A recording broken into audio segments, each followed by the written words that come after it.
the podcast starts.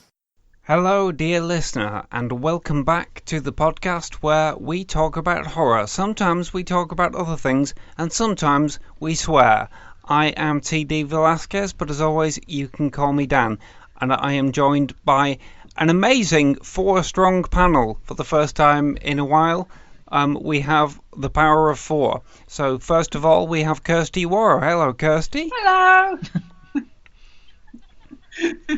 Hello.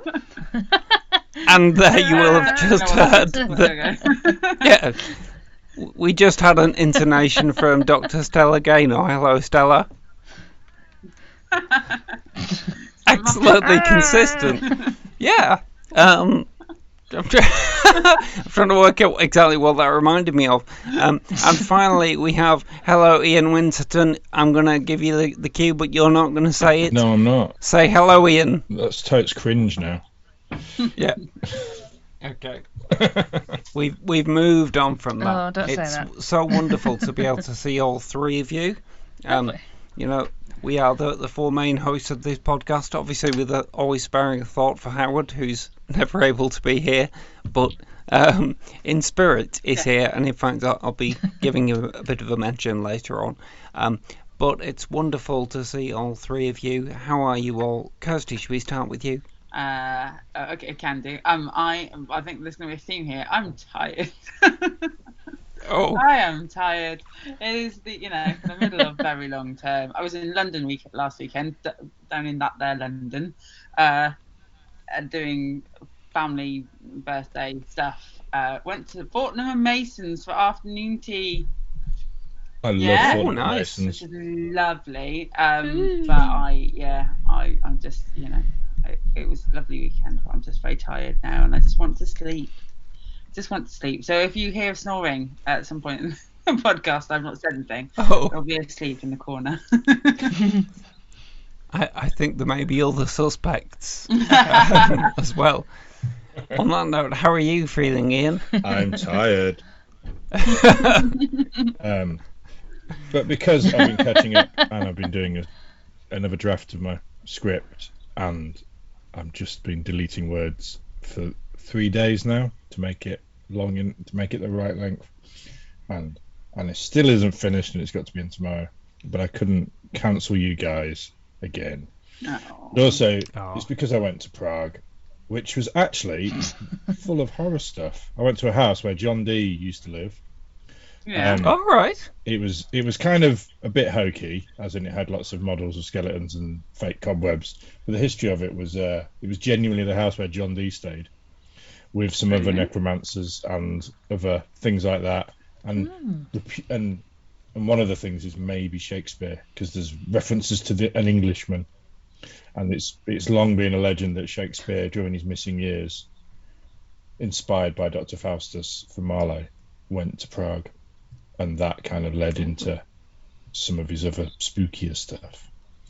But Right. bollocks. But I would recommend Prague for genuinely fans of horror. It is a place full of the ghost walks were amazing that we went on, and this place was brilliant. And also I went to see The Cure. Cool. Who aren't usually there, but they are also there. Can I just That was say, the reason for going to see The Cure. That not the residents. idea suddenly. I mean, I don't want this to be a podcast. We're just giving away ideas for films or narratives. But I'd watch a film about John Dee and Shakespeare in Prague. Yeah, I would. I did think that. Definitely. I think it made me think it's probably you probably find it's been done by some low budget thing a million times. But no, it was really interesting. There was lots of. I mean, there was so many grim stories in Prague, ancient and modern. But I would recommend anyone going to Prague and looking up John Dee's house. Right. Okay. And the people that he used to live with. Yeah, I didn't realise that until That's really I cool. just mentioned it. Actually, I've actually got something horror adjacent.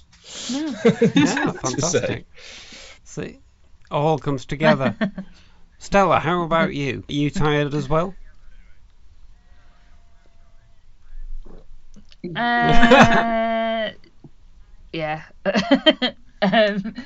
I'm coming to the end of reading week, so I've not been teaching all week. I've been at home. But yeah, I'm tired, like Kirsty, halfway through Yeah. because this semester's always the hardest one, I feel. So yeah, I'm just thinking about the end, the end of the semester, not the end of the world. And yeah, I'm tired, but I had a ill-advised after 4 Oh, right. so Wow. who knows where we'll go. Wow. There's a weird yes. tangent from Stella that will be caffeine related. Wow. Yes. Yeah. Yes, so sorry. Yeah. Also, in other good news, I feel, because this is an awful long slog, but I had my first Christmas party invite just popped into my inbox. Yeah. What date is it? 10th of November? Yeah, it's probably allowed. It's then the 8th of December, so it's like a month away. Yeah. I know. Well, people get booked up. Yeah. So Wow. I'm going to a Christmas party. That's the day after my driving test. Oh, we're doing a driving test. Oh, gosh. Again, yes. Again. Yeah, my second one this year. So, yeah. So I shall let you all know how I go on that. And Well, I may request. fourth time. Yeah, for it's me, second so, you know. time for me. So I think the odds are against me. Oh, that's a link to the subject of this episode, isn't it? Yeah. The odds Oh, just hey. aren't in your favour.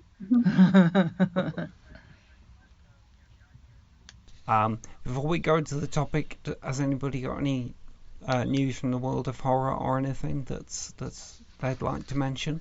Oh, I do. And it's Go on, Kirsty. It's Hannibal related. Oh, superb! Is it? How unexpected! So last week, Ryan. There was on my various Twitter. Obviously, although I'm spending less time there now. Obviously, Ryan Fuller Right. has announced that he's got a new film project. I think it's called. I want to call it. Say it's called Dust Bunny. I'm just trying to find now.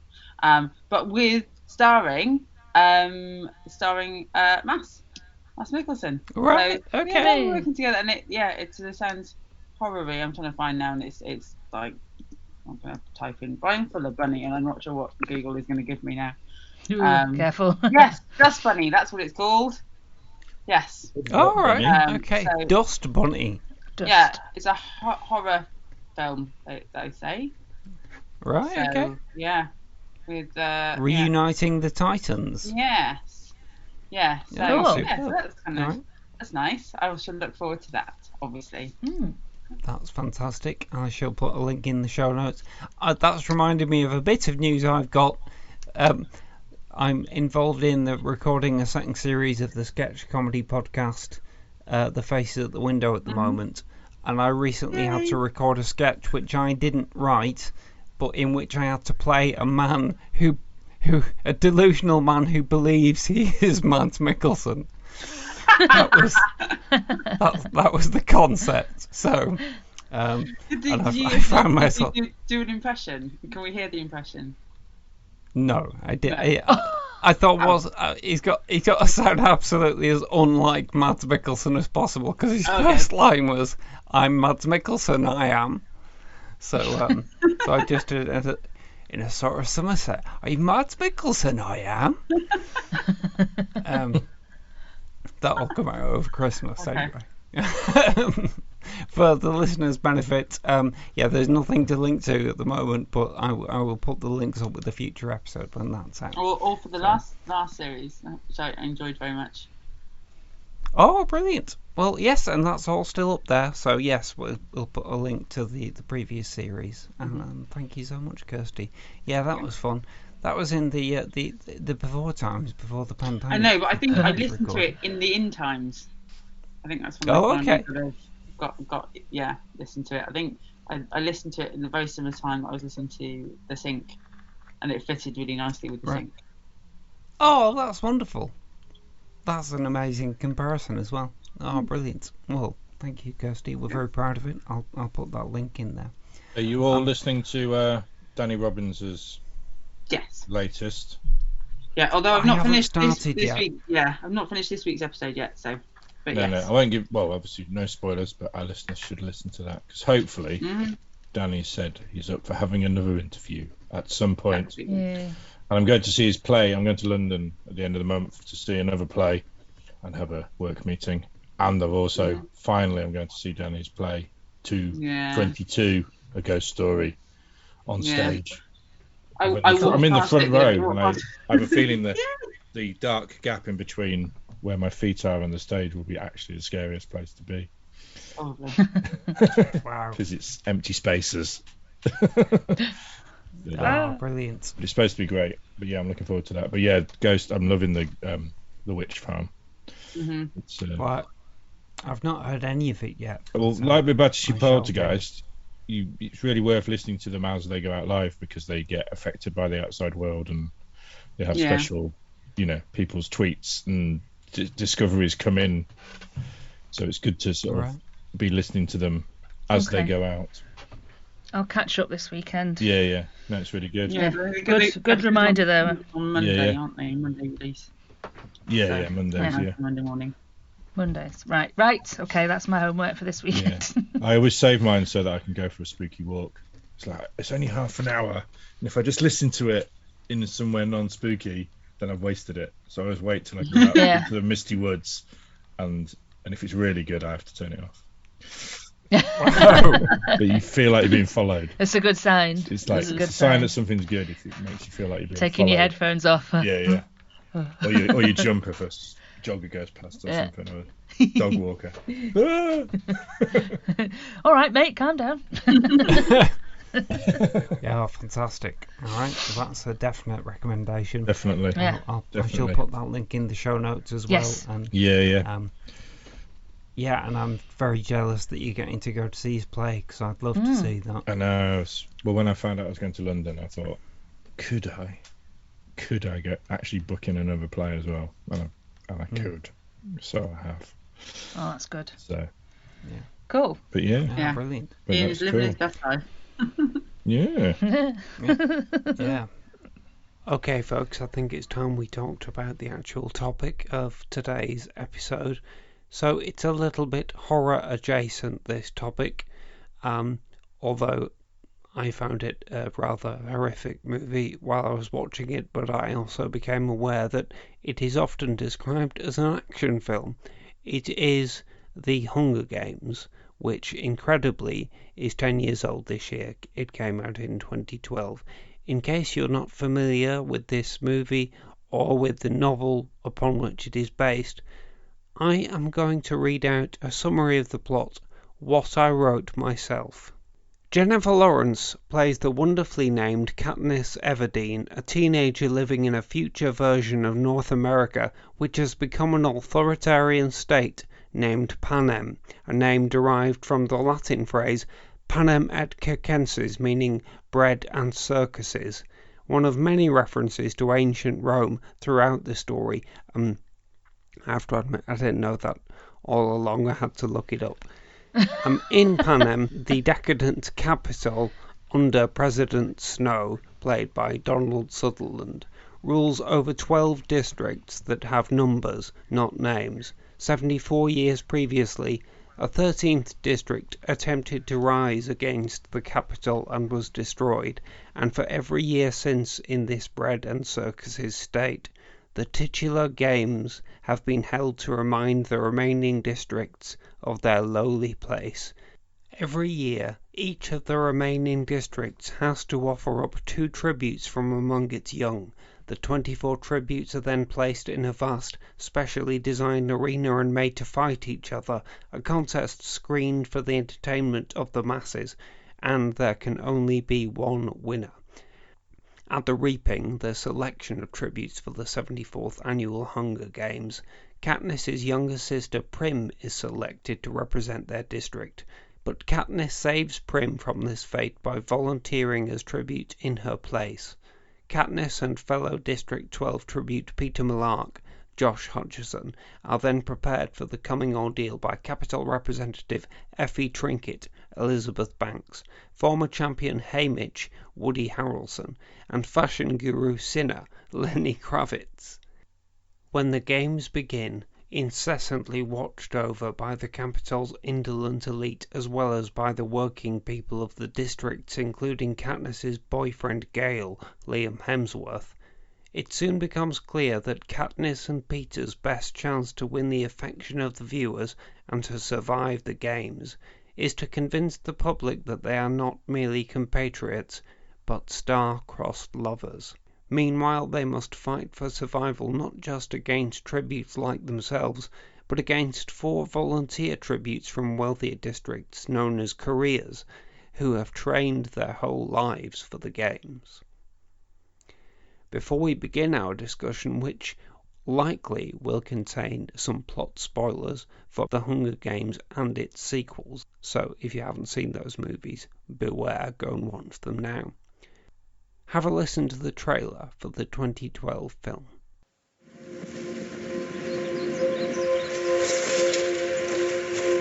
We could do it, you know. Take off, live in the woods. They'd catch us. Well, maybe not. We wouldn't make it 5 miles.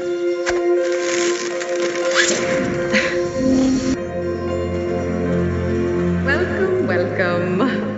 The time has come to select one courageous young man and woman for the honor of representing District 12 in the 74th Annual Hunger Games. It's your first year, Prim. Your name's only been in there once. They're not gonna pick you.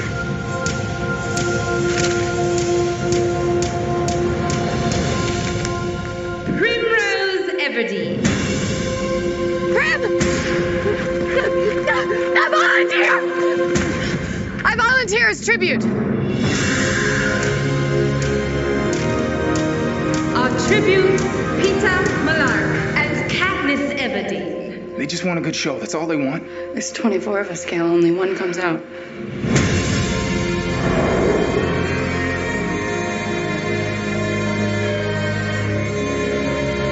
So you're here to make me look pretty? I'm here to help you make an impression.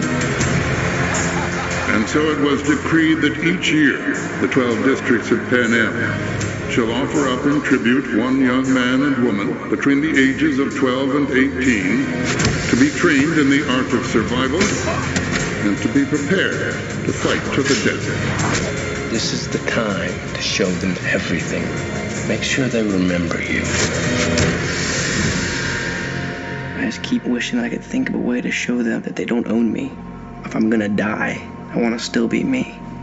I just can't afford to think like that.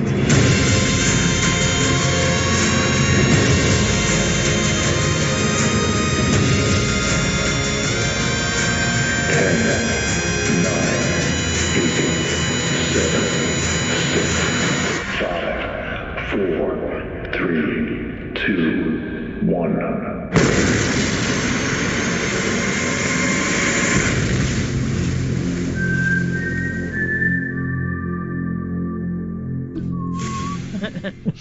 So that was the trailer for The Hunger Games, based on the novel by Suzanne Collins, the phenomenally popular young adult futuristic bestseller. The movie was directed by Gary Ross, who I realised in researching for this is the director of Pleasantville. Does anybody remember that? Oh, yeah. And also, It got kind of squashed by the Truman Show, didn't it, in my memory? Yeah, but although there were kind of quiet voices at the time saying this is actually better than the Truman Show. Yeah. But it was kind of obscured by it. And he later went on to direct the only Oceans movie I've seen, the quite enjoyable Oceans 8. Yeah, I've got an interesting bit of trivia about the Hunger Games and the Oceans movies. So, Gary Ross and Steven Soderbergh are mates. And so he got Soderbergh to come and be the second unit director for the District 11 sequence. Oh, okay. So that it's like the most famous, possibly, more famous than the actual director, second unit director, Steven Soderbergh. Right, I didn't know that. Okay. Yeah. That's kind of weird. So that is weird. It's like, come and do this, But what Gary Ross proves very much is with the Oceans movie is that he can absolutely pretend he's another director.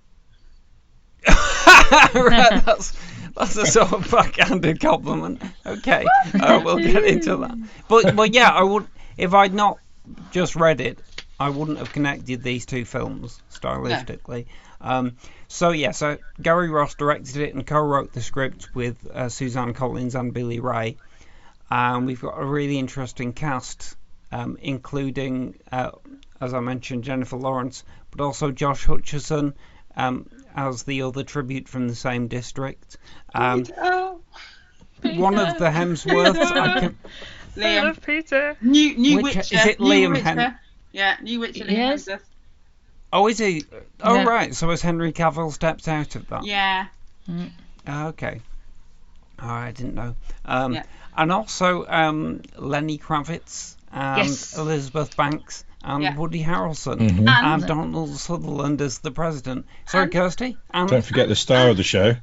Stanley Tucci and Toby Yeah. Jones. Oh, Stanley. Yes, of course. I did fail to mention the wonderful Stanley Tucci. Honorary And also Brit. I love that he loves this country so much. Yeah. That he lives here Yes. and doesn't want to go back to America.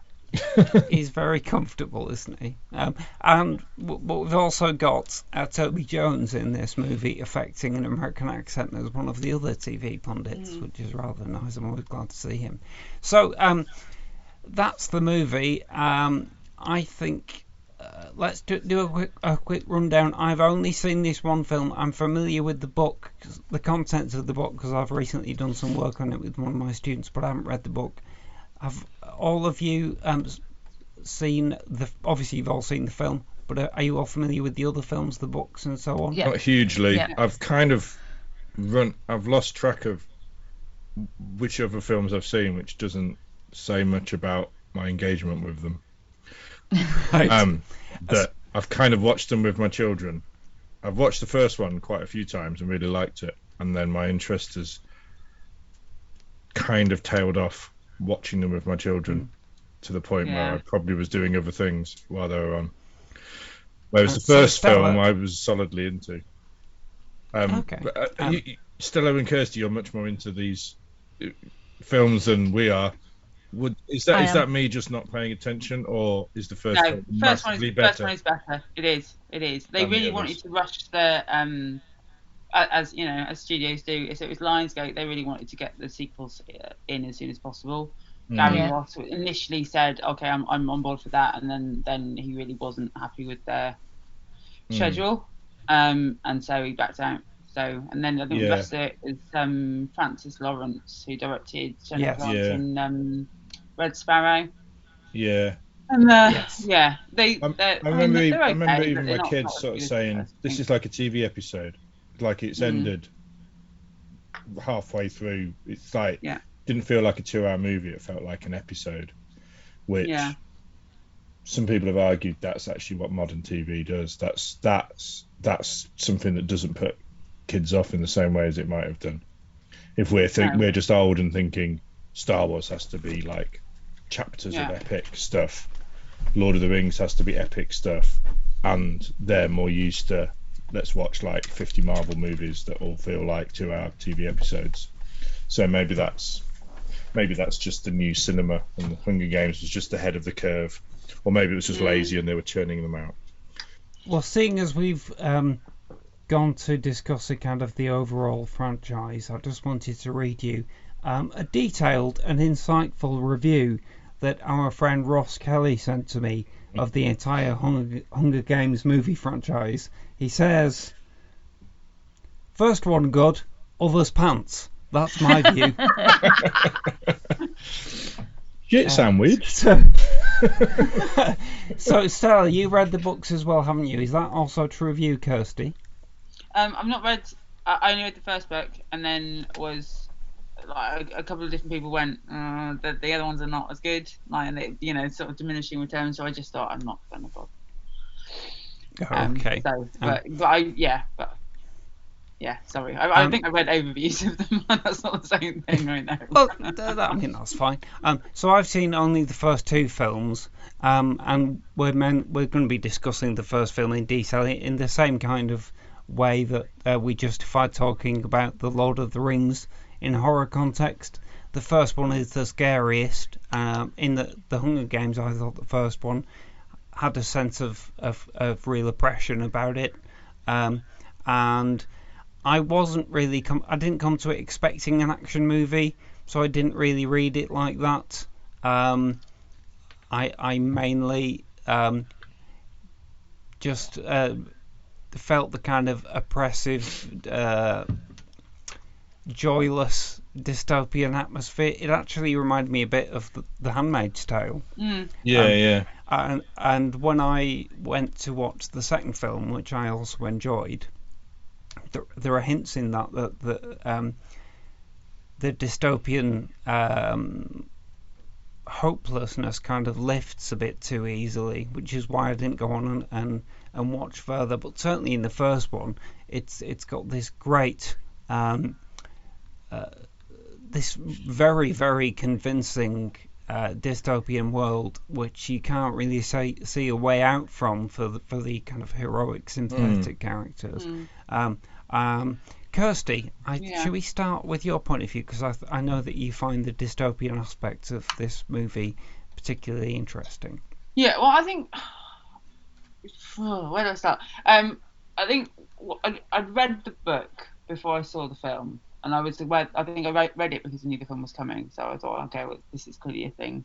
Let's see what it's about. And I was really impressed with the film because it didn't feel like, kind of coming off the back of sort of Twilight and Harry Potter, it felt like a grown-up film, actually.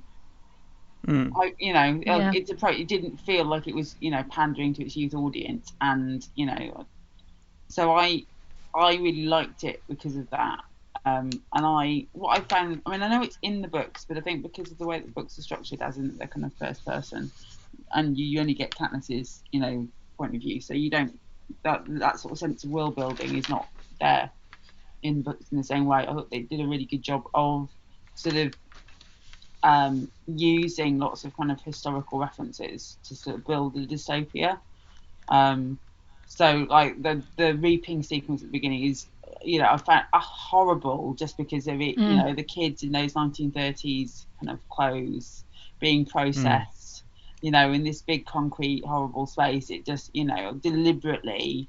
And again, I know that the kind of the younger audience members aren't necessarily getting the kind of the Holocaustiness of it, but it, it had that horrible kind of weight to it, and the kind of propaganda, the kind of Nazi Soviet kind of imagery, the brutalism, the kind of references to Roma in the book anyway through the naming of the characters. But I just really liked all of that, the kind of visual references, and the capital people being, kind of versions of, although queer versions, which is the thing, but kind of versions of the kind of French aristocracy, and it was kind of very clearly laying itself out visually in a way that I felt was more thoughtful and intelligent than I would have expected of a film of its type, its audience, and its budget. So I liked it from that perspective. I think that it's not, there are areas of kind of weakness, and I loved Woody Harrelson. I thought his kind of he's so good. He's so but he kind of fits that part really, really well in that, I don't get it. I just like the kind of the sort of processing of starting to understand, because the film doesn't sort of spell it out what Haymitch is and what he's been through massively. So again, that's therefore I think older audiences to kind of go, okay, so he's one, and how old is he, and how many kids has he had to mentor, and how much PTSD does this guy have? That kind of, I like that emotional kind of depth that he brought. I think is there in the character, but I think he particularly brought it to life. It's a wonderful character, and he's perfect. And I really felt like they cast it, and again, they cast it for a grown-up audience, because again, I think most kids aren't going to know who those people are. And not who Lenny Kravitz is. No, exactly. Not have any sort of sense of, kind of bringing to bear that they, the kind of their histories as in actors, like Stanley Tucci and Woody Harrelson, and to a certain extent Elizabeth Banks, and certainly kind of as the franchise goes on as well, it does. They don't stop casting really good people on the whole. So it does have this kind of quality that you don't, that certainly the expectation of Twilight has not kind of sort of presented us with it. So yeah, I feel I'm just going to keep rambling now. So somebody else can say something. Well, Stella, do you want to come in then? Had you read the book first, or did you come to the books with your daughter, or how did that work? I saw the first film first, thoroughly enjoyed it for reasons I'll get into in a second, and then I read all the books really quickly because they are aimed at 12-year-olds, I'd say, 12, 13-year-olds, so I was able to rattle through the trilogy of books really fast. I really enjoyed the books, and as I was reading them, I was thinking, I can't wait to read these to my daughter. She's going to love these. So I saw the first film, read all the books, then watched the second film and the third film, and I went to see the final film, so the second half of the last one of Mockingjay. Yeah. I saw that in the cinema. I dragged Owen with me. It's like, I need to at least see the last one in the cinema. And I enjoyed the full franchise, even though it was churned out. I think there was a definite, let's get this out now while the going's good. But I enjoyed all of the films, and there's many reasons why I find it enjoyable and frightening. On the one hand, to read the books to my little girl and have her, read her a character like Katniss, who is strong, heroic and brave, and the very interesting dynamic that's going on between her and Peter, where he's not as physically strong and heroic and brave, but he is in a different way. I thought it was an interesting female character to read to my kid, and as I read the books to her, we had an awful lot to talk about in terms of the characters and what was going on, and asking her about what contemporary politics do you see in these stories? Does any of this feel a bit familiar? So that the books provided a really good talking point with my kid, and she loves the films as well. We've seen the films over and over and over again. You know what kids like when they've got a DVD and they just watch it over and over again. So we know the films upside down and backwards. In terms of how the first film, how it made me feel when I first watched it, I found particularly the reaping sequences so horrifying and terrifying, maybe because I'm a parent, I don't know, but the idea of they have to do it, there's nothing they can do, and if your kid's name is drawn, they're dead, and the anxiety and the worry about that, I was just watching it, it's like, oh my god, this is awful. Yeah. I just found it really, really powerful, and how the whole of Panem is just so easy with death. They're not happy about it, but everyone is just such an accepted part of life.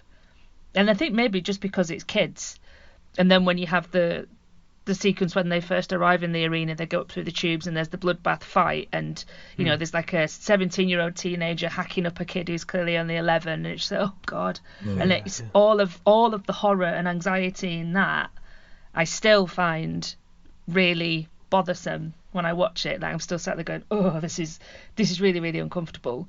And while the central idea of pitting people against each other to the death in an arena for entertainment is nothing new, from right back from the sign of the cross, we're feeding the Christians to the lions, and then through to the Running Man, and that concept isn't new, but maybe it's the kids, it's the fact that it's on a TV show, and the fact that it's what the film's 10 years old now, and it feels less dystopian future and more dystopian present when you consider North America. And I think the films have stood particularly well, even though they were perhaps churned out just to be like, I get it done. Yeah. But I think they're strong films, I think, and I think the books are strong, and for kids to read and watch, I think they're fantastic. Yeah. Well, I'll tell you what, I did enjoy, actually, even though I found the original film more horrific, I did enjoy the second one. I thought it was like a fun sequel. It was a more fun do-over and of the original. There's a lot of the beats of the original repeated, but on the other hand, it's got a more interesting cast. The second one, you've got Jeffrey Wright and Amanda Plummer and people like that. I actually really enjoyed it. It was only kind of the ending which indicated the way subsequent films were going to go, where I thought, oh, that was not as interesting as I had hoped. But the actual film itself, I thought was fine. So, Ian, as Stella noted, this movie's 10 years old. Is it 10 years since you first saw it, or is it more recent than that? I've watched it quite a few times with having kids, and also it's weird. I think there was because I've got three boys, but two boys who've seen it who are like teenagers now, and they both liked it, but it was my nieces that have watched it over and over again. Yeah. And they're a bit older, and they love it. Like all three of them absolutely love it. And so I think there's a lot to be said for. I mean, it's so depressing, but all the research is girls will watch boy heroes, boys won't watch girl heroes. Yeah. That's why so many heroes just get turned into boys, because you get both genders. So, but anyway, in terms of and it's the same with bloody Star Wars. They go, not as interested because it's Rey, but my nieces are like, yay, I'm being represented in Star Wars. Being represented finally on screen. I've got sexist children, but I kind of blame the culture. They're growing up in. But I kind of expected it to be trash, to be honest, and then I went, this is really solid, this is really good, and then I really liked the first one. So I've not read the book. I thought it'd be, I don't know, I guess what was in the mix at the time, Divergent and stuff, or did that all come after? I don't know. I didn't watch it. I didn't watch it in the cinema or anything. But Divergent was a couple of years later, but it was definitely there's probably they're all kind of mixed up in my head. So I think maybe the Hunger Games had got. What was the other one? Maze Runner. Yeah, and all those. It was about the same time, wasn't it? Yeah. Weirdly, my sons will watch Maze Runner because it's a bloke. It's a boy. They're much more interested in watching Maze Runner. Come on in, you got to do better than this. I know. I'm sure they'll change as they get older. They always say there's nothing more sexist or homophobic than your average teenage boy. It's just they're just in this pack and they're scared at school, aren't they? But anyway, I really like the first film, and I can't really speak too much about the others because I haven't really paid them much attention other than to think I'm not enjoying this as much. But I'll probably maybe need to give them a proper watch. But what's really interesting, and also, I should add, I've also then, when I did a module in dystopia when I was teaching at Chester, and so the Hunger Games was one of the things we looked at because all the kids had seen it, so at least it was one film they were going to watch. Have you watched Metropolis? No, I didn't get round to it. But Hunger Games. I only watched a bit of it. It was boring. But what was really interesting when you sort of look into the academia of it, it's and the sort of it's where it sits in America's culture wars is. You'll find people going, oh look, this just says loads of things about the rise of the far right and everything, and then you'll get people on the far right going, look, big government, this is where woke's going to lead it. And so there's a mass, and in a way that's why it works, because it's not ramming a sort of certain type of thing down your throat. People see what they want in it, and in America, both Americas saw what they wanted in it. There's a big argument that it is a right. It's one thing about dystopia is they're generally seen as left-wing fears. They tap into left-wing fears most of the time. So people like us watch dystopias because we're living in a safe Western place where actually we're quite free, and we go, oh, just imagine if things were awful, and we can get a sort of visceral thrill out of it. Is one of the negatives about. But with the Hunger Games, it's the fact they're set, the heroes are, there's a lot of Depression era iconography, which is very good old America. Not, hey, look, capitalism shit, look what happened in the Depression. It's, look at that. It's one of the legends of proud American folk in the Dust Bowl. So it's got that sort of thing going on. Also, they're in the coal mining area, which is very much a red state thing. The Democrats, it's kind of the opposite to the UK. The Democrats closed the coal mines, so really hardcore Republican followers in coal mining areas. And then there's the Hollyweird thing, when people on the right in America, the decadence, like you say, they're queer coded and in a way borderline homophobia. All the weirdos, all the freaks, all the nuts in Hollywood. We don't want to be like California. That's a lot of America's big fear. Hollyweird. The capital in Panem, which controls all the districts, is the centre of wealth, isn't it? So you have this, and it's kind of ultra decadence. Everybody who lives there dresses and behaves and speaks in an incredibly heightened way, and the contrast between that colourful decadence and the kind of sackcloth working class poverty stricken existence that basically everybody else in the world seems to, when I say in the world, within Panem, in the various districts, not having seen all of the subsequent films and read the books, but it seems like everybody outside the capital lives in this poverty and this colourless, back to nature. The only kind of sense of joy, which is a key part of Katniss's character, I guess, is that these districts are kind of on the edge of the natural world. You can go into the forests and you can and hunt and things like that, and therefore there's a sense of more of a harmony with nature. But again, that's tapping into sort of nativist traditions of woodsmen and Davy Crockett hats and being being close to the earth and being all she's borderline cowboy, isn't she? Yeah, can I interject just with I'm sorry, but it is going to be a spoiler, so but hopefully not an unpredictable spoiler. So one of the things I'm with Stella in terms of Echo's seen this and watched the films, and when I first watched them I thought she was just a baby at the time, and I thought it would be nice to sort of show her when she's old enough this resilient, stoic, self-reliant female hero, and she's such a fantastic character from kind of those non traditional kind of female representation, and that's brilliant. But the whole franchise ends really sort of sadly. They do a bit of a Trinity on it, I think, in that they kind of they go Breakfast Club. It ends up suggesting that all of those kind of positive, progressive representations of her having sort of strength and all of that ultimately that's a kind of product of the dystopia itself, and that her happy ending is in a dress with children, in a kind of pastoral life.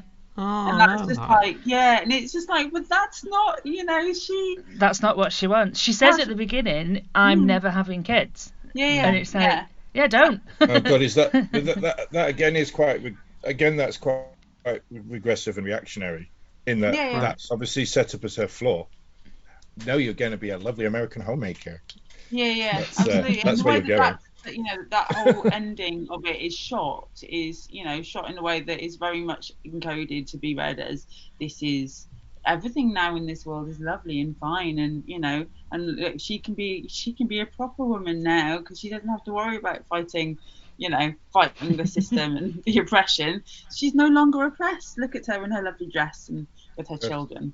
And then does it segue into her marrying a commander and wishing she wasn't part of this regime. Until in the first film though, she really hates that performative femininity. That she hates getting washed down, she hates getting her legs waxed, she hates having her eyebrows plucked, she hates the dress. She says to Cinna at some point, I feel stupid, I hate this dress, what am I doing? She feels like a right twat for having to wear the wedding dress. So all the way through she's like, I don't want to be like this. It's one of the lines it walks, isn't it? Well, and she's forced into in order to survive. One of the things she has to do is to pretend to be in love with Peter and to give him kisses, and she's in the book she's deeply uncomfortable with it, and because we're in her head in the book, but in the film it's not quite as clear as it wasn't as clear as I would have liked, that she didn't want to be doing that, and she does No. like Peter. Like nothing is forced, but It reads as a straightforward love story in the films that I've Yeah. seen so far. Yeah. She does It seem is. to just fall for him. yeah, It doesn't in the first one as much, though, does it? No, Well, I it's think- gradual, but Yeah, Is well, it- I think I in mean- the first one, he took like all these shots of Gale. Like we need to be reminded of Gale every time, there's a moment with Peter and Katniss in the arena, and it's, there's that. I think it's 1 minute. Well, there's 2 moments in it where she gets a note from Haymitch, doesn't she, with the seed. Oh, call that a kiss. And then and he says later, I can sell the the kind of star-crossed lovers or something like that. Yeah. So and those are things that Haymitch says only ever to Katniss, not to both of them. And I think the film could have been stronger in that. But then maybe that the interesting thing in the book is that it's clear that she's just it's playing the game in order to survive. But that is that did Lionsgate think maybe that's not going to play quite as well to our That's a bit more love triangle, Yeah, the love triangle's not as clear in the films, is it? No. In the book, In the she book, spends more no. time ruminating over it. Yeah. Well, again, I mean, America's a place that a lot of people will be looking at a website, seeing how family appropriate it is, and some, a girl who's being promiscuous, kissing someone she doesn't like, is maybe a line in other. I mean, it's weird that sort of the studio in real life and the studio in the film are kind of making weird decisions to manipulate the audience. Yeah. But the line it walks, which I've sort of witnessed with my nieces, is my nieces. Some of them, my oldest niece is very much Katniss with a bow, but others are a bit more, where they wore a lot more pink when they were younger, and the line it walks is she looked amazing in that dress, doesn't she look pretty and amazing, and the character goes, I hate this, I hate these dresses, but at the same time the film's having its cake and eat it because she looks amazing in those dresses. Yeah, of course she does. Yeah, it's Jennifer Lawrence. And so it's a kind of interesting showing her being uncomfortable in it. But I mean, maybe we shouldn't get too much into what happens in the other films because I can't comment on them. But it sounds very disappointing that they end up that way. Yeah. But in the first film, it doesn't. That she just doesn't. She doesn't like having to be a girl in that traditional way, and it's sort of solid. So within that one film, she's the girl with a bow who runs around in the woods. And why did she need to change that much? But yeah, they've kind of made the word dystopia an instant sell to a whole generation. These movies, like every kid goes, I like dystopia. Like the amount of kids you hear at schools and stuff. It's interesting what do you like? that became it's interesting that became like a staple of young adult fiction. Yeah. And instantly popular. Because there are so many strains of dystopian teenage fiction, aren't there? There's the Mortal Engines and things like that. It's I don't know if I can think of a non-dystopian one off the top of my head, but obviously my knowledge of kind of popular teenage fiction is probably not very thorough. No. Well, I really like the 100 when that came out on TV, which is based on a bunch of books. Did you ever see that? No. That's set after a nuclear war, and the only survive a bit in the future. There's a nuclear war, and Earth gets annihilated, but the rest human. I'm gonna let you get away with saying nuclear, Ian. Nuclear, atomic. There's a nuclear war, and a lot of the all the humans that survive are in orbit in sort of quite advanced space stations, but then obviously they have to then survive for hundreds of years and have kids up there. So they were it's got sort of shades of Battlestar Galactica, but in orbit. But then the 100 are a bunch of kids, teenagers, led by a very Katniss Everdeen style heroine, who then get told, we're going to go and see if Earth's worth repopulating. You kids are naughty, off you go. So it's the 100 kids sent down to the Earth. But it's really good. If you've got a teenager who likes the Hunger Games, then the 100 is really good. Didn't they get accused of queer baiting? I think they might have done. When they killed off. I probably lost interest toward when it on about season 5 or something. But I seem to think, what's the name from Fear the Walking Dead is in it quite young, and I think there was a lesbian character. Yeah, I think there's first some time sort she of kissing. And sleeps with her girlfriend. Yeah. She gets murdered like moments later, and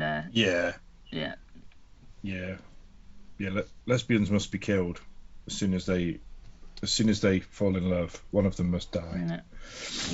Yeah, the dead evil lesbian rule. Yes. Oh dear. It's ever since Tara in Buffy, they still do it. Even though the backlash from Tara was quite huge 20 years ago, they're still doing it. God, yeah.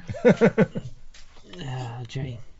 That's a massive spoiler if you haven't seen Buffy. Yes, too late. To Spoilers. be fair, you've had time, so you know. You're right, Buffy. But yeah, that's really interesting in terms of the kind of ideological positioning of this dystopia, because that didn't occur to me at all when I was watching it. You're watching fascist propaganda. It didn't occur to me, and maybe this is a mark of the quality of the film storytelling. It didn't occur to me that I'm probably more like the people of the Capitol than most of the heroes of the film. And you know what? The Capitol's got Toby Jones and Lenny Kravitz in it. I would definitely go and live there. Having said that, Elizabeth Banks I didn't even recognise when I was watching the movie. She's so great. She's fantastic. She plays the wonderfully named Effie Trinket. Yeah. Who's kind of like the agent who promotes Katniss and Peter as tributes, and she links them with Haymitch. Oh no, and I really did enjoy in the second film the fact that you just get a little bit more of a sense of sympathy towards that character, which I guess will develop as the series goes along. Yeah. But in the first film, she's kind of almost inhuman, but very funny. The way she, as I guess all the Capitol people have, they will enter into the district areas and still have full confidence that they belong there and that they are the way they ought to be, but just visually and behaviour wise they just don't belong in that milieu at all. You know, she walks into this kind of farmyard borough in her high heels and all that. And that kind of floaty costume. But no, she's incredible, and I thought she was great. Even before I realised that she was Elizabeth Banks, I just didn't recognise her because the makeup she's wearing is so stark. Those big wigs. Yeah. Huge hair. Yeah. Well, it's. I mean, one of the things. It's obviously. I mean, I think you mentioned aristocrats. It's obviously the ultimate decade. I mean, it's the Sun King's court, isn't it? It's it's just before the revolution. But it's. I mean, it's a strange one because a lot of people are there going, this is a warning about if the Democrats took over and Hollywood was allowed to rule America. And then you look at it, but also you could look at it and go, this is straight up, pro-communist propaganda on a basic level, because it's a bunch of capitalist decadents who need their heads chopping off. So in a weird way, it just sort of shows every. I mean, especially in America, there is this sort of weird mixture of, both sides fear fascism, and both sides think the other side is fascism. there's this sort of very weird, the first thing Hitler did was ban the guns, kind of side of on the right, and then then people on the left are going, no, I think you guys are kind of fascist because you're horrible and racist. So it's it's a shame because it's very difficult to get two sides to have a conversation when they're both saying the same things about each other. Yeah. Can I just come in there for a second? Just that something I've been sort of percolating a bit is that there's I think when I was sort of researching it to start teaching it, because I've been teaching this film for about 10 years now. So when it it was 9 years probably. But when I first started researching, kind of looking into kind of representation issues and things like that, and I came across the Anita Sarkeesian kind of comparison video between the book and the film, and kind of her sort of evaluation. Okay. And she said something that I thought was really insightful, which is that there's a kind of cognitive dissonance in the film, and it at least kind of goes back to that. I think the way that it plays to both kind of factions. And what you were saying earlier in about the idea of she's objectified, but she's also the character is objecting that objectification, rejecting the objectification rather. And she talks Sarkeesian talks about how in the bit where Clove dies, that there's this weird kind of cognitive dissonance, because the whole film is set up on this idea that kids going into the arena is horrible, absolutely horrible, and that's where the horror is what a terrible dystopian society that this is what they do, for entertainment, for sport, for punishing or reminding people about what the cost is when they rise up, and then you have Clove, who is another tribute, and she's in the arena and she is portrayed all the way through as being not very nice. So when she dies, because she's essentially getting in Katniss's way, that Sarkeesian was talking about that when she watched it in the cinema, that the audience cheered. The audience in the cinema cheered when Clove died.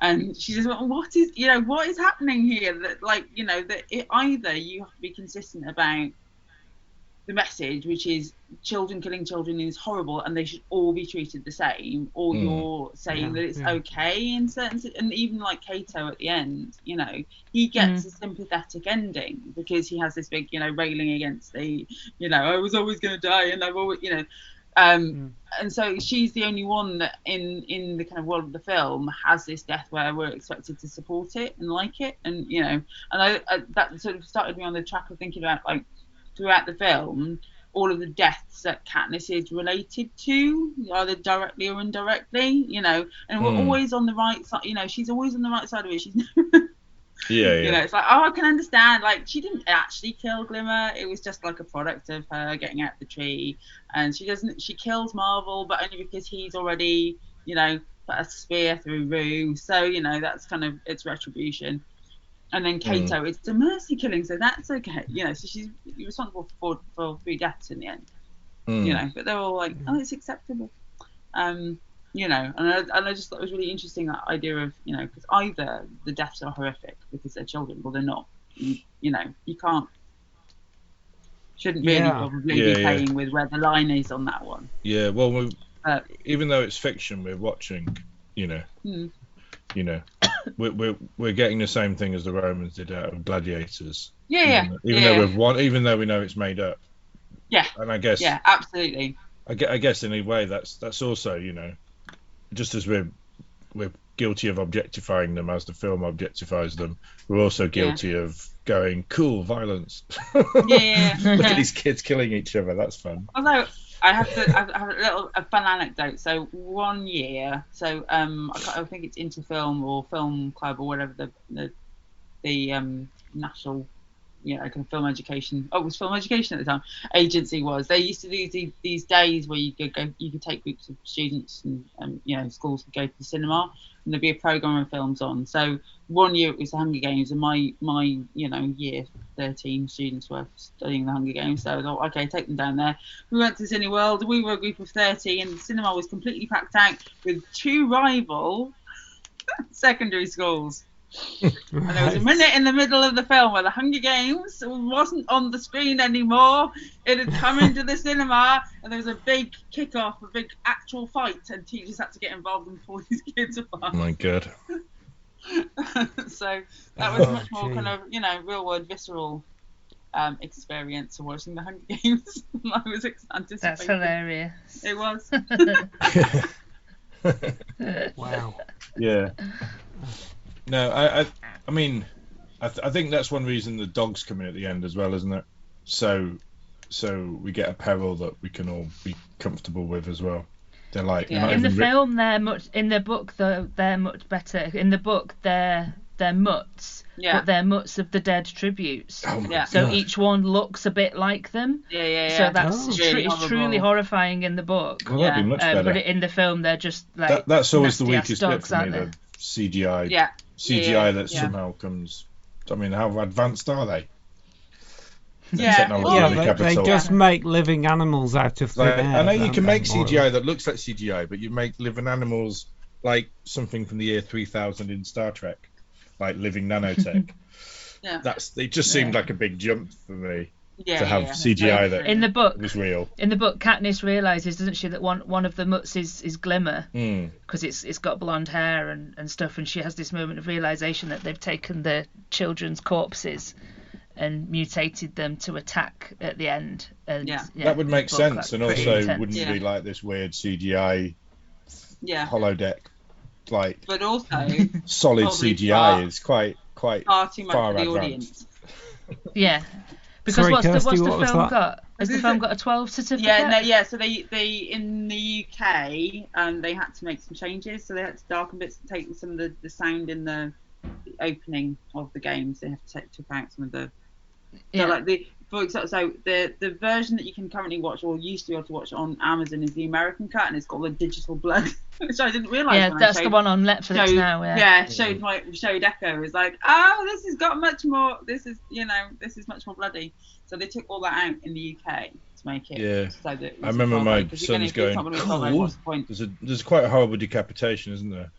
And I remember watching it with my nieces, and they all screamed, and I watched it with my sons, and they were like, cool, much more engaged once there's a horrible decapitation, even though it was some stupid girl running around. Seeing as we're talking about the actual combat element of the story, how familiar are we all with what Stella mentioned earlier, the kind of lineage of this kind of tale? So, for instance, before the Hunger Games, there was Battle Royale, wasn't there? Yeah. Battle Royale. Battle Royale. The Running Man. I used to play. Yeah. I never saw Battle Royale. The Running Man I saw, and also I'll put this link in the show notes. There is a video on YouTube called The Running Man the Musical. Oh wow! And where there's a guy who has an amazing ability to sing songs in the voice of Arnold Schwarzenegger. And they've kind of gone through the whole filmography, turning them into musicals. But in the Running Man one, the main lyrical refrain is "Fuck you, the Hunger Games." And it's basically just a 5-minute long rip at the Hunger Games for nicking the Running Man's idea. But obviously when the Running Man did it, it was an old idea. Oh yeah. I think maybe the Romans even nicked it off someone. Yeah. So, Because what strikes me as being maybe a more not contemporary, although it's not that new now, but is it Series 7, The Contenders? Which is like it was a low budget American sort of kind of horror, but it was all you watched it and it was, essentially kind of reality TV, kind of kill to the death, kind of interceptory thing across America, and it sort of played out as the last 3 episodes in this series. Right. It was great. I remember hearing about that. Yeah. But I mean, just in terms of the kind of media, the media discourses which the Hunger Games shares, that playing to the audience and kind of getting the audience behind you, I thought was really good. I mean, I think that the impression that I get, having not seen many of these other films, is that this kind of story tends to be you're encouraged to enjoy the violence and the spectacle of them all killing each other, whereas the Hunger Games does strive for that deeper sense of these are just children being forced to fight each other. It's all wrong. So do we think that the Hunger Games is the only one that does that? Are they all just much more most of them more kind of violent fun? Well, I think Battle Royale has an element of that, certainly, because again they're all school kids, aren't they? But that's an 18 certificate. Japanese. Yeah. So there is, weirdness. That's why I said that it has an element of it, as in we're kind of positioned to feel sympathy because they are kids, but ultimately it's sort of Japanese splatter, bleh, yeah. So I think it's certainly the most moral, but right. I think but that goes to the audience, doesn't it? So. Yeah. Well, yeah, that does make sense. Well, they're quite good in that they, it's quite basic stuff, but they basically have a bunch of baddies, even though they, in a way they kind of undermine straight away the horror of the fact that everyone's innocent, which actually would be much more interesting by going, here's a bunch of posh kids who like doing this and really want to go in there. So they automatically have a bunch of baddies that it's all right for you to kill because they're trying to kill you. So, which is all cool for a 12 certificate, but in a weird way, maybe straight away undermines the horror we're talking about. That if every kid in there was innocent and didn't want to die and didn't want to fight, that would be it would be really hard to write, but it'd be really it would. But I think it's that they've all got to kill each other and no one wants to do it. But there's a horrificness, though, arguably in that. In the fact that they have been bred to. Oh yeah. No. The careers. I'm kind of just. It kind of makes sense, but it's also how you tailor this scenario for a 12 certificate. Yeah. Because, but if you actually think if you actually thought everyone is Katniss, everyone is innocent, or they're not even Katniss, they're unprepared, they're actually not very good at fighting. Then what does everyone do? No. That'd be grim and horrible and really horrifying. But they basically go, we've got House Slytherin in, and they're all right. They're all right to kill because they're nasty. Yeah. Wow. But you're right. And they're adult shaped as well. That's the other thing, is that the kind of casting really kind of plays into that acceptability of what, from an audience perspective, is that they're not small children. They are all clearly being played by actors in their 20s. Yes. So that's fine. Yeah. Well, are they supposed to be sort of 18? Yeah, the maximum. 18 at the oldest. Yeah, at the oldest. So they're playing 18-year-olds, but they're again. Katniss is meant to be 16, isn't she? Yeah. Yeah. She's 14 in the book. She's even younger. Oh, really? Yeah. Right. Wow. I've got an embarrassing confession to make, which is that I came out of this movie not knowing why the hell it was called The Hunger Games. Well, that's the thing. It's a big criticism, isn't it? Because I think, and Stella will hopefully agree, is that in the book she spent the hunger is that's one of the key things. Yeah, so they're starving to death. The starvingness of it, and whereas Katniss does not at any point seem like she's hungry. Yeah, why is it called the Hunger Games? Is it because they're not allowed any food? Well, no, but it's because I think the film compresses the sort of sense of time that you get in the book. So in the book, they're out in the wilderness for a lot longer. They've got to fend for themselves and feed themselves and forage a lot, for a lot longer. And so the kind of expectation. So I think there's one reference to it in the training montage where the trainer sort of says, "Well, most of you will starve to death." Yeah. And then we don't really that isn't reinforced at all in the actual. Yeah, we don't get all the stuff about. But also in the book, if you put your name in more times, then you get a controlled dome. Oil. Say that again. In the book, are they in a dome which feels like quite a small area, like it does in the film, or are they just out in the wilderness? No, the arena's constructed, Yeah. so it's built, Yeah. so it is fake. And they have control over the weather and the sun and whether it's light and dark and stuff. So it's a sort of Truman Show style. Yeah, but massive thing. But yeah, that's one thing in the film. It feels quite small. It doesn't feel huge. Yeah, well, at some point they say she's 2 kilometres away from the nearest tribute, so it's big enough. I suppose so. Yeah. Yeah. But the idea, yeah, I guess that's something that kind of gets lost in the mix. The whole looking after, for surviving in the wild type element of it. Yeah. Yeah, I've never really thought about why is it called the Hunger Games. Well, I suppose they have these little montages, don't they? But the kind of consequence of montages is that you're not really selling that as a horrific experience for anybody. It's like, it's some nice upbeat music, and here she is, and she's hunting, and there she's got some squirrels, and she's up a tree. Yeah. Yeah. Having a lovely time. I guess they don't focus on the people that aren't getting anything to eat. Yeah. And it's not just Jennifer Lawrence either, because I know that she received a lot of criticism for not looking, hungry enough, but nobody does. They all look fine. Yeah. Yeah. They're obviously not starving their peasant population enough, because they all look pretty well fed in the districts.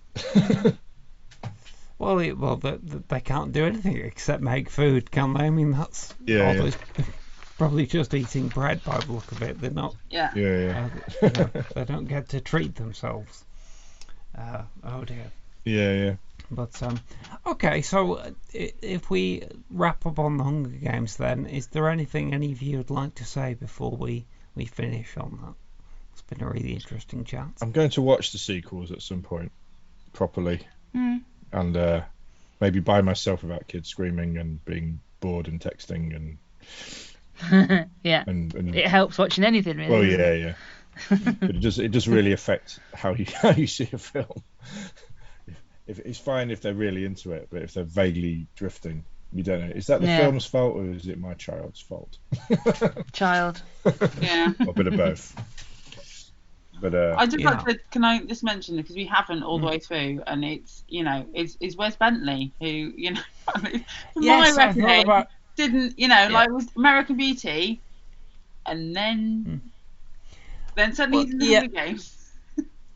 And then, was it after the Hunger Games that he goes into American Horror Story? He is in those, isn't he? Stella? Yeah. Yeah. But yeah, he did a few movies, but nothing particularly big. Yeah, in between. There was definitely that that American Beauty period where it looked like, oh my gosh, like here was a really interesting young actor who's going to do lots and lots of stuff, and then he just So it was nice. It's nice to see him again, and like the sculpting of that beard was. That beard is epic. Amazing. Getting it the same every time. Yeah. Okay, now. Continuity nightmare. Continuity. Yeah. His beard's immaculate. His beard's a millimetre different. Yeah, no, he's great actually. Yeah, he plays the game maker, doesn't he? We've not even mentioned Donald Sutherland yet either, who also brilliant. He's good as Snow. Yeah, amazing. Yeah, he's a wonderfully subtly malevolent figure as the president, and I love his. The I love first his film scenes doesn't with use poison berries and things. And...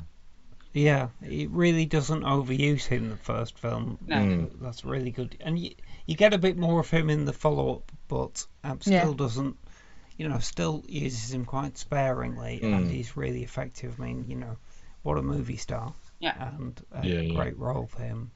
And in fact, he's in one of my recommendations for this week. So are we happy to move on from the Hunger Games and do our final recommendations? So my recommendation is a movie that Howard and I talked about on one of the very early episodes of this podcast, Dr. Terror's House of Horrors, the 1965 Amicus anthology. I noticed that as we record next week, it's appearing on Legend.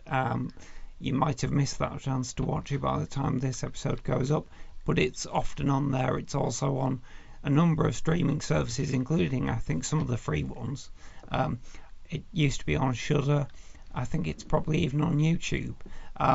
and I recommend wholeheartedly anyone to check it out and then listen to our podcast about it, because we had an immense time talking about it, and I think the movie is really interesting in that it's got a really eclectic cast. So it's got Donald Sutherland in it in one of his first roles, but it's also got Peter Cushing, Christopher Lee, and kind of a few well-known horror faces, and a lot of actors and actresses from sort of 60s TV. But what's really nice about it is the range that you get in it. It's an anthology story film, and it has a couple of very good stories, a couple of not very good stories, and one story which is one of the worst things ever put on film. But it's only like 20 minutes long. That, so if you, well, I do think it's one of those things that's so bad it's kind of instructive and also hilarious. There's a badly dubbed dog in it as well.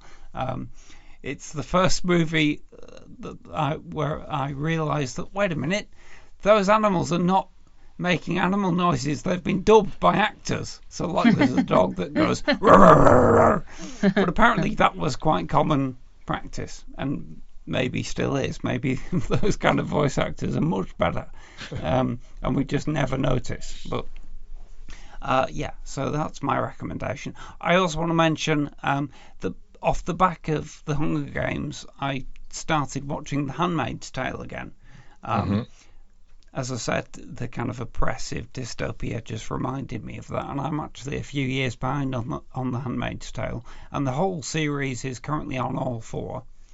So I'd left it off at the end of series 2, and I've just watched series 3, which I've immensely enjoyed, and I'm going to wait until a little bit more of season 5 has been released. Yeah, unlike the Hunger Games, there's no mistaking which side of the political divide the Handmaid's Tale is on. No. Yeah, have you all kept up with it over the years? I haven't watched any of the latest one, but we're about to. No. Yeah, no, I'm the same. So I have to watch it with Kelly. It's one of the few things that has crossover appeal between me and my wife. So I'm looking forward to watching that. It's got a little bit like is this the last season? Because I'm kind of probably ready for it to finish. Yeah, I think so. It's got a little bit spinning the wheels. Well, that was interesting actually.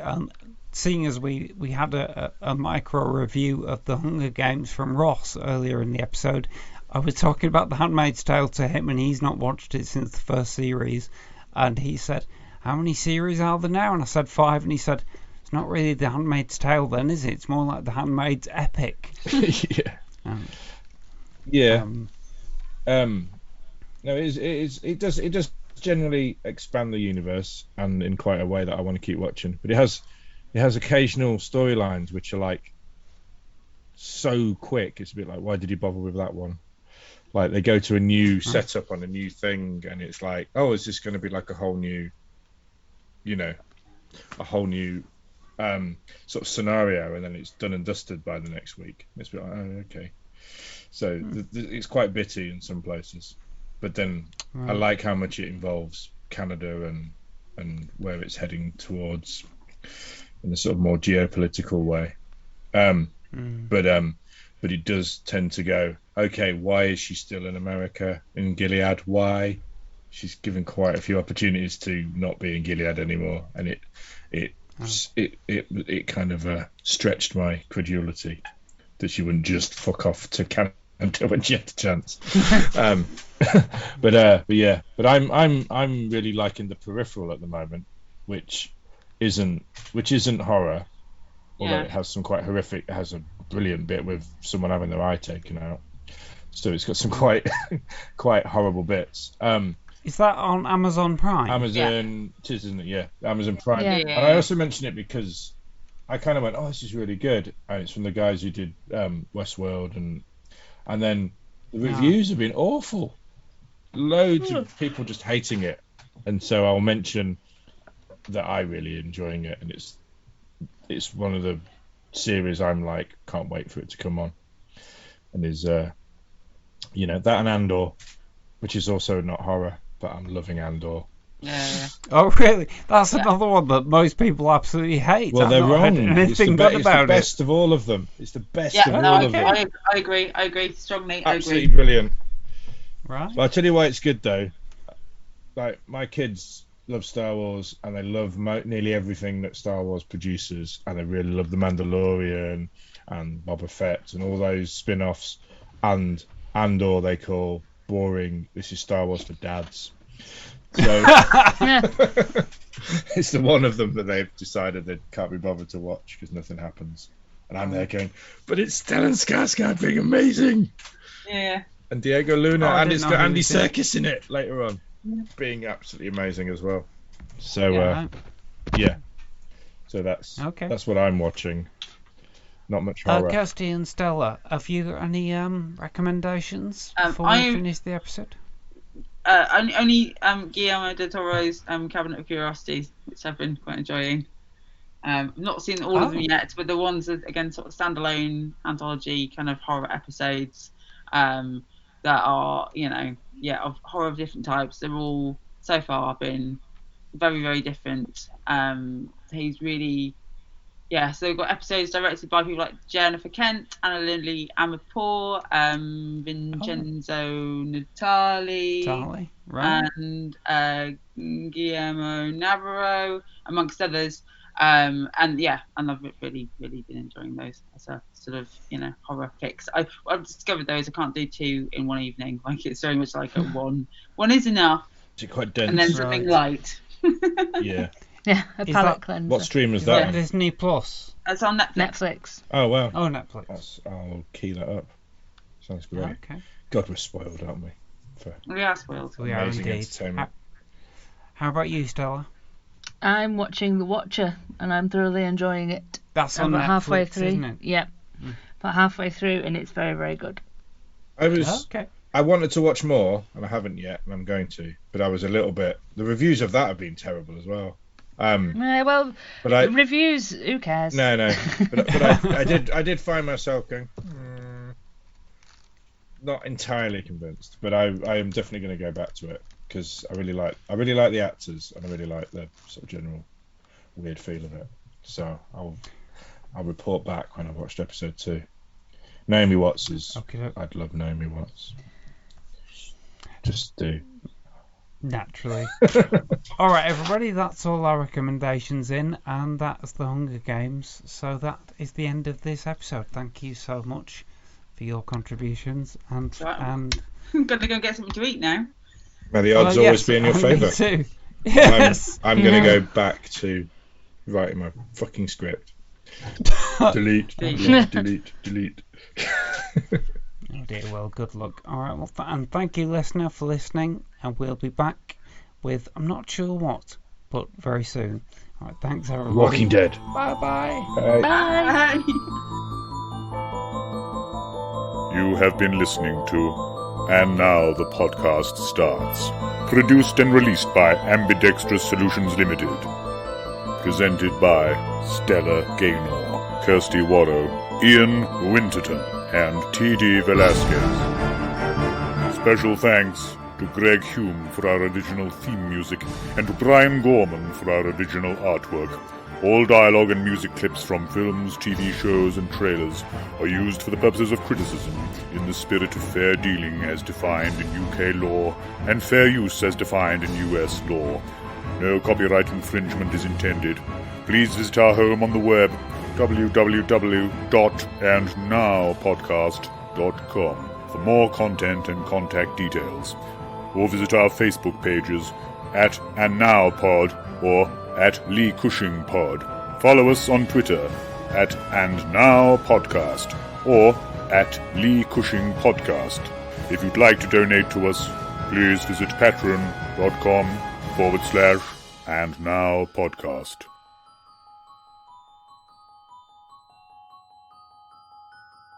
And now, the podcast stops.